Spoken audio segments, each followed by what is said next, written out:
وہ ہر ناممکن کو ممکن کرنے پر قادر ہے۔ تم نیک نیت سے مانگ کر تو دیکھو۔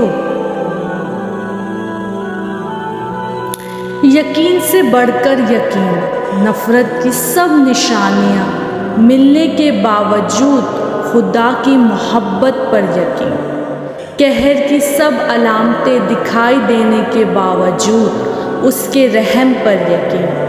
ہماری بیماری کبھی ٹھیک نہیں ہو سکتی، ساری دنیا کے کہنے کے باوجود اس کی شفا پر یقین۔ جو زمین سے نہیں ہوتا وہ آسمان سے ہوتا ہے، صرف رب کے حکم سے ہوتا ہے، اس شہادت پر یقین۔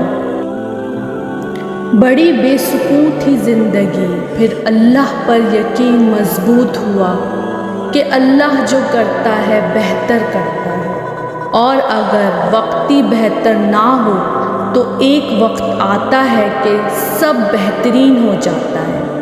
بات صرف پختہ یقین کی ہے، جب دل اللہ کی رضا میں راضی رہنے اور شکر کرنے کی عادت ڈال لے تو سکون مقدر بن جاتا ہے۔ توکل وہ راستہ ہے جس کے ذریعے آگ ٹھنڈی کر دی جاتی ہے، جو ایڑیوں سے زمزم نکلوا دیتا ہے، جو دریا میں راستہ بنوا دیتا ہے، جو یوسف علیہ السلام کو یعقوب علیہ السلام سے ملوا دیتا ہے، جو شدید طوفان میں کشتی نوح پار لگا دیتا ہے۔ تو پھر کیا تم اپنے رب پر توکل نہیں کرو گے جو ناممکن کو ممکن کرنے کی قدرت رکھتا ہے؟ مشکلیں حل ہو جایا کرتی ہیں، راستے بھی نکل آتے ہیں، بس انسان کا یقین مضبوط ہونا چاہیے۔ انسان کو یہ اعتماد اور بھروسہ ضرور ہونا چاہیے کہ اللہ ہے اور اس کے ساتھ ہے، اور مشکلیں بھی وہی حل کرے گا۔ نصیب بے شک اللہ کے ہاتھ میں ہے، مگر دعاؤں کا اختیار اس نے ہمیں دیا ہے، اور دعائیں ہی تو ہیں جو تقدیر بدلنے کی طاقت رکھتی ہیں۔ ذرا سی دیر کیا کی اللہ نے اور تم نے مانگنا ہی چھوڑ دیا۔ اس کو تو پسند تھی تمہاری آواز اور تم نے رابطہ ہی توڑ دیا۔ اس کی ہزار نعمتوں کو نظر انداز کر کے ناشکری کرنے لگے۔ تم نے بس ایک لاحاصل چیز کے لیے اس کا مان توڑ دیا، مگر جانتے ہو اس کی محبت کی خاصیت یہی ہے کہ ہزار گناہوں کے بعد بھی تم اس کے پاس جاؤ تو وہ معاف کر دیتا ہے۔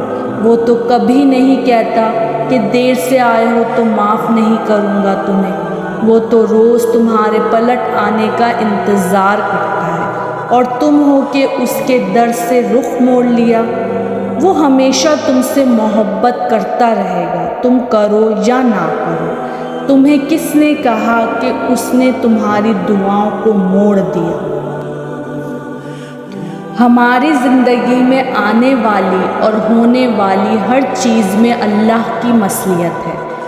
کسی کا زندگی میں آنا یا چلے جانا، راتوں کو اٹھ اٹھ کر رونا یا چین کی نیند سو جانا، ایک لمحے میں ہزاروں یادوں کا بننا اور اگلے ہی لمحے میں ان تمام یادوں کا بکھر جانا، یہ سب اللہ کی رضا سے ہے۔ اللہ جانتا ہے کہ میرا یہ بندہ میری جانب ایک آواز پہ آ جائے گا، اور اس بندے کو مجھے تھوڑی سختی سے اپنی طرف لانا ہوگا۔ تبھی وہ ہمیشہ زندگی کی ایسی حقیقتوں سے ملواتا ہے کہ ہم ٹوٹ جاتے ہیں، پھر اس کی طرف بھاگے چلے جاتے ہیں، ٹھوکر پہ ٹھوکر اور بار بار گرنا۔ یہ چوٹیں پھر اللہ تک لے کر جاتی ہیں، اور لے جائیں بھی کیوں نہ، اس کی دسترس میں ہی تو بس ہر زخم کا مرہم ہے۔ کچھ دروازے یا کچھ راہیں جب اللہ بند کر دیتا ہے تو ہمیں لگتا ہے جیسے وہ ہمیں سزا دے رہا ہے، ہماری دعائیں نہیں سن رہا، جو ہمیں چاہیے وہ نہیں سمجھ رہا، جبکہ کچھ راستے ہماری ہی بہتری کے لیے بند کیے جاتے ہیں، کیونکہ آگے جا کر ان سے ہمیں زیادہ تکلیف ملتی ہے۔ یہ سزا نہیں ہے بلکہ یہ تو اللہ کی محبت ہے، حفاظت ہے، کیونکہ وہ ہمیں مسلسل تکلیف میں نہیں دیکھ سکتا۔ ہمارے فیصلے ہماری چاہت کے مطابق ہوتے ہیں، جبکہ اس کے فیصلے ہماری بہتری اور ضرورت کے مطابق ہوتے ہیں، لیکن ہم یہ بات اکثر بھول جاتے ہیں کہ وہ سنتا بھی ہے، جانتا بھی ہے، دیتا بھی ہے۔ ہر بات کا علم ہے اللہ کو، اور انسان تو بس ایک کچا منصوبہ ساز ہے۔ تم خود کو خود ہی تکلیف میں رکھتے ہو، ورنہ وہ تو بڑا مہربان ہے۔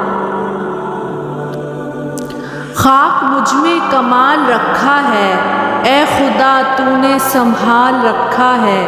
میرے عیبوں پہ ڈال کے پردے، مجھے اچھوں میں ڈال رکھا ہے۔ اپنے دامن سے کر کے وابستہ، ہر مصیبت کو ٹال رکھا ہے۔ میں تو کب کا مٹ گیا ہوتا، تیری رحمتوں نے پال رکھا ہے۔ یا اللہ، ہمیں مانگنے کا سلیقہ نہیں آتا، پھر بھی ہر روز ہاتھ پھیلائے اس یقین کے ساتھ تجھ سے مانگتے ہیں کہ تیرے سوا ہماری دعاؤں کو قبول کرنے والا اور کوئی نہیں۔ یا اللہ، ہماری ٹوٹی پھوٹی دعاؤں کو نہ دیکھ، ہمارا تجھ پر جو کامل یقین ہے، اس یقین کے ساتھ ہماری حاجتوں کو قبول فرما۔ آمین۔